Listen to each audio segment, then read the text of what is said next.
सभी का स्वागत है सेवा गौतम स्टडी जी के चैनल में। आज हम लोग लेकर आए हैं विज्ञान कक्षा 9। ठीक है, विज्ञान कक्षा 9 पाठ हमारा कौन था, हमारे आसपास के पदार्थ। इस वीडियो में हम लोग कक्षा 9 की विज्ञान के पाठ पहले के बारे में पढ़ेंगे। तो पाठ पहले में क्या है, सभी लोग हमारे आसपास के पदार्थ के बारे में हम लोग जानेंगे। ठीक है, पहला क्या हो, पदार्थ। ठीक है ना,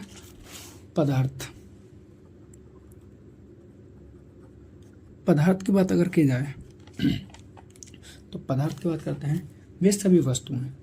क्या लिखेंगे डेफिनेशन अगर इसकी लिखने को आए आप लोगों को पेपर में, तो वे सभी वस्तुएं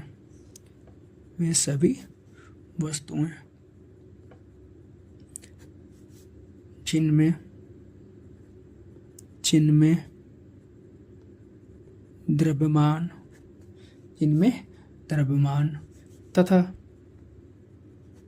द्रव्यमान तथा आयतन होता है,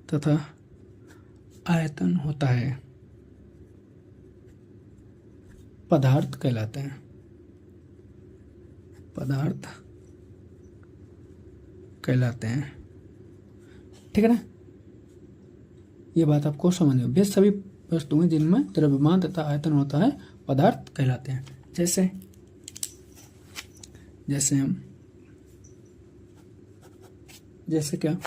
जैसे हमारे पत्थर हो गया।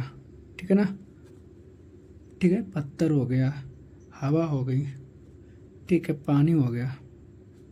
ठीक है ना, जो भी वस्तुएं हैं, या बुक हो गई, डेस्क हो गई, कुछ भी चीज़ें हैं, तो वो क्या है, हमारी सारे के सारे पदार्थ हैं। ठीक है, या इसकी दूसरी डेफिनेशन लिखने की, तो दूसरी परिभाषा अगर इसकी लिखेंगे हम लोग आसान भाषा में, तो क्या लिखेंगे आसान भाषा में, हर वह वस्तु जिसमें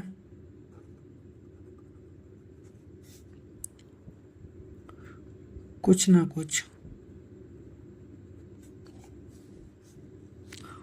वजन हो, और कुछ ना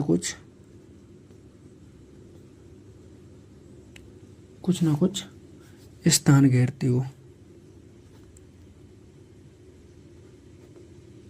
ठीक है, कुछ ना कुछ स्थान घेरती हो, तो वो क्या कहलाएगी, हमारी पदार्थ कहलाते हैं।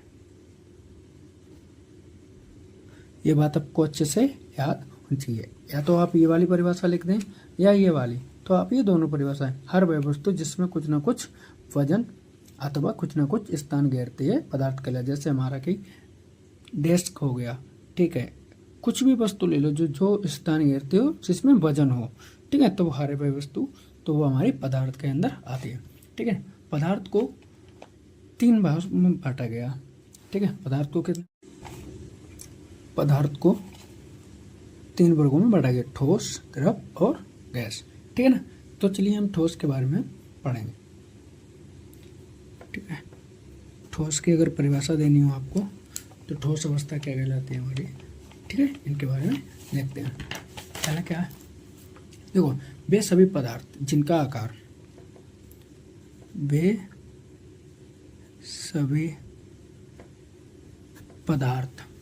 ठीक है, वे सभी पदार्थ जिनका आकार, ठीक है, वे सभी पदार्थ जिनका आकार व आयतन, ठीक है, वे सभी पदार्थ जिनका आकार व आयतन निश्चित हो,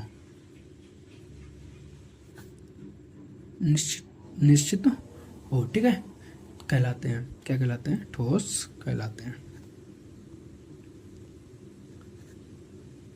ठीक है, ये बात अच्छे से आपको याद कराती है। ठीक है, इस अवस्था को क्या कहते हैं, इस अवस्था को ठोस अवस्था कहते हैं। ठीक है, ठोस अवस्था कहते हैं। ये डेफिनेशन आपको अच्छे से याद हो गई होगी। ठीक है ना, चलिए, जैसे कि इसमें अगर बात की जाए, जैसे क्या चीज़ें आती हैं, कुछ भी ले लो, हमारा पत्थर है, ये भी ठोस होता है। ठीक है ना, लकड़ी है, ये भी क्या होती है, ठोस होती है। ठोस वस्तु होनी चाहिए जो भी। ठीक है, पत्थर, लकड़ी, लोहा आदि कुछ भी ले लो। ठीक है, आकार होना चाहिए और आयतन होना चाहिए, वो सारे हमारे क्या कहलाएंगे, ठोस कहलाते हैं। ठीक, अगली अवस्था बात करते हैं द्रव की बात करते हैं। द्रव में क्या होता है, द्रव की अगर डेफिनेशन देनी हो तो वे सभी पदार्थ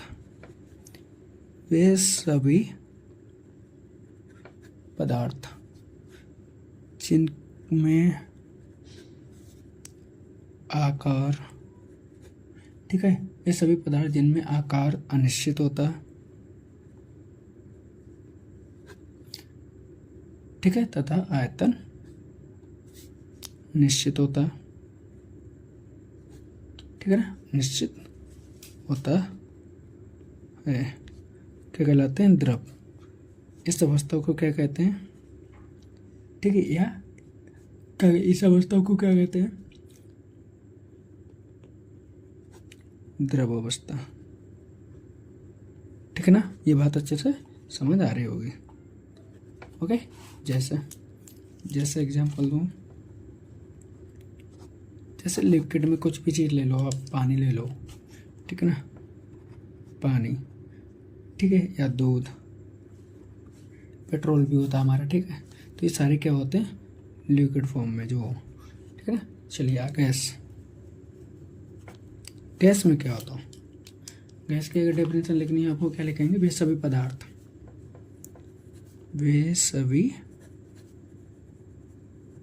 पदार्थ जिनका, ठीक है, वे सभी पदार्थ जिनका आकार तथा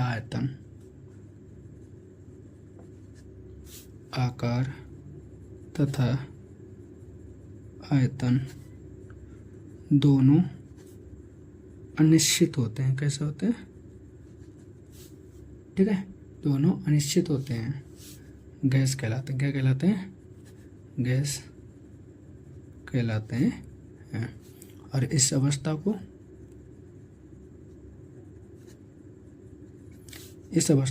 गैस अवस्था कहते हैं, गैस अवस्था कहते हैं। ये बात अच्छे से आपको पता होनी चाहिए। यानी कि इसमें क्या है, तो कोई इसमें दोनों चीज़ें क्या है, निश्चित नहीं होती, आयतन भी और आकार, ये दोनों क्या होते हैं, अनिश्चित होते हैं। ठीक है ना, जैसे, ठीक है, जैसे कि अगर बात करें हम, तो क्या हो जाएगा, वायु हमारा, ठीक, ऑक्सीजन, ठीक है, जितनी भी गैस होंगी आदि, वो सारी क्या होगी, गैस अवस्था में। चलिए आगे पढ़ते हैं। आगे हम पढ़ेंगे गलनांक के। गलनांक की डेफिनेशन बहुत ज़्यादा आपके पेपरों में भी पूछी जाती है। गलनांक क्या होता है, ठीक है, गलनांक क्या है, जिस ताप पर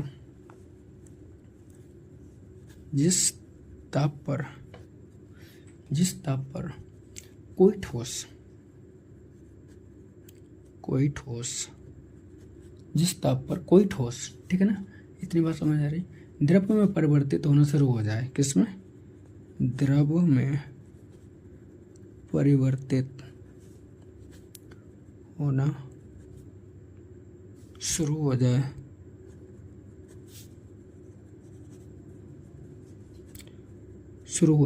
ठीक है, किसमें शुरू हो जाए, तो द्रव में परिवर्तित होना शुरू हो जाए, उसे ठोस का गलनांक कहते हैं। क्या कहते हैं उसे, ठोस का गलनांक, ठीक है, गलनांक कहते हैं। ठीक है ना, ये बात अच्छे से आपको पता होनी चाहिए। ठीक है, अगला हमारा क्या है, क्योतनांक। क्योतनांक की डेफिनेशन देखेंगे। ठीक है, क्योतनांक की परिभाषा क्या है, देखो, क्योतनांक की परिभाषा के बारे में पढ़ेंगे। जिस ताप पर कोई द्रव, क्या है, साथ में लिखते भी चलेंगे, जिस ताप पर, ठीक है ना, जिस ताप पर कोई द्रव वाष्प में परिवर्तित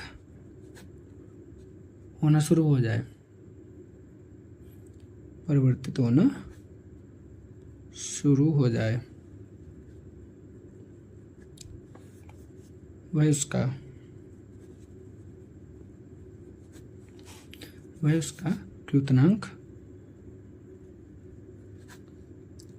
ठीक है, कहलाता है। ठीक है, क्यूतना यानी कि उसका मेल्टिंग पॉइंट, क्या बोलते हैं, मेल्टिंग पॉइंट। ठीक है ना, बात अच्छे से याद रखनी है। जल का अगर बात की जाए, जल का कितना होता है मेल्टिंग पॉइंट, तो जल का मेल्टिंग पॉइंट 373 केल्विन, कितना है 373 केल्विन।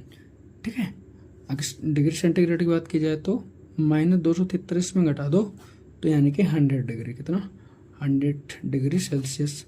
इसका क्या होता है, 100 डिग्री सेल्सियस पे क्या हो जाता है, कोई भी द्रव होगा वो वाष्प में यानी हवा में उड़ने लगेगा। ठीक है ना, जैसे हम कोई चीज़ को गर्म करते हैं ना, जैसे 100 डिग्री मिलेगा, ठीक है, वो क्या करेगा, वाष्प में ऊपर भाप के रूप में उड़ता रहेगा, भाप किसके, भाप के रूप में उड़ जाएगा, उसी को बोलते हैं वाष्प। क्या बोलते हैं, वाष्प। ये बात आपको अच्छे से समझ में आ गई होगी। चलिए अगला देखते हैं, अगली डेफिनेशन को देखते हैं, क्या है ऊर्ध्वपातन, क्या है अगली डेफिनेशन हमारा ऊर्ध्वपातन। अगर वीडियो अच्छी लग रही हो तो सभी लोग लाइक ज़रूर करें, ठीक है ना, लाइक कमेंट जितना करेंगे ना आप लोग उतना ही हमारे मनोबल बढ़ेगा और भी नई नई वीडियो लेके आएंगे हम लोग। ठीक है ना, चलिए आगे देखते हैं वाष्प दाब किसे कहते हैं। ठीक है, अगर आपने पूछा है वाष्प दाब कैसे कहते हैं तो क्या लिखेंगे आप लोग, डेफिनेशन है इसकी, तो डेफिनेशन लिखेंगे हम लोग, किसी ठोस का,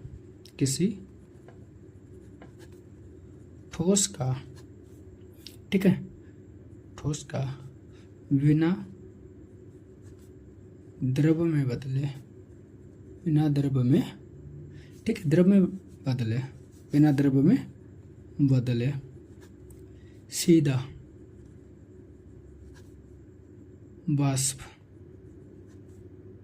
में बदलना।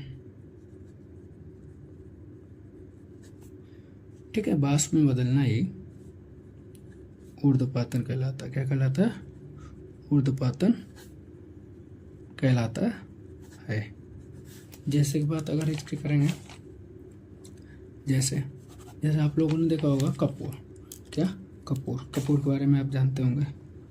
ठीक है, पूजा वगैरह करते हैं ना घर पर सभी, तो कपूर की बात अगर कही जाए तो कपूर जो होता है वो सीधे ठोस से किस में बदल जाता है, जब इसको गर्म करते हैं, जब इसको गर्म यानी कि जलाते हैं तब ये किस में बदल जाता है, सीधा वाष्प या धुआं होता ना, ठीक है, धुएं में बदल जाता है, किस में बदल जाता है, धुएं में।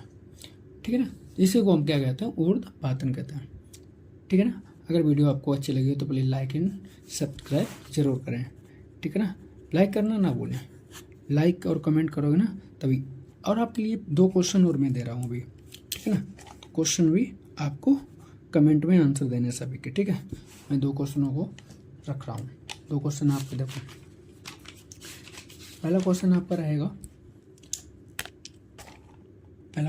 रहेगा, पदार्थ का सबसे छोटा कण कौन सा होता है, पदार्थ का सबसे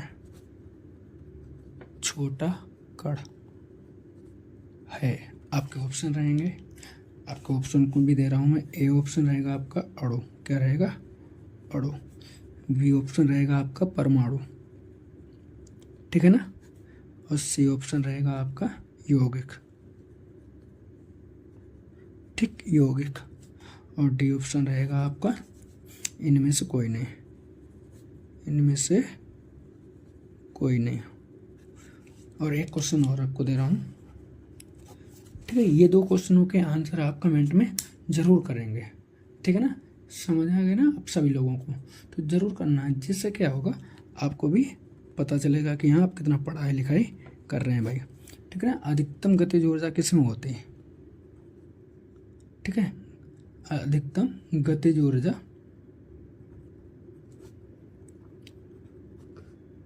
होती है, किस में होती है, आपके ऑप्शन रहेंगे।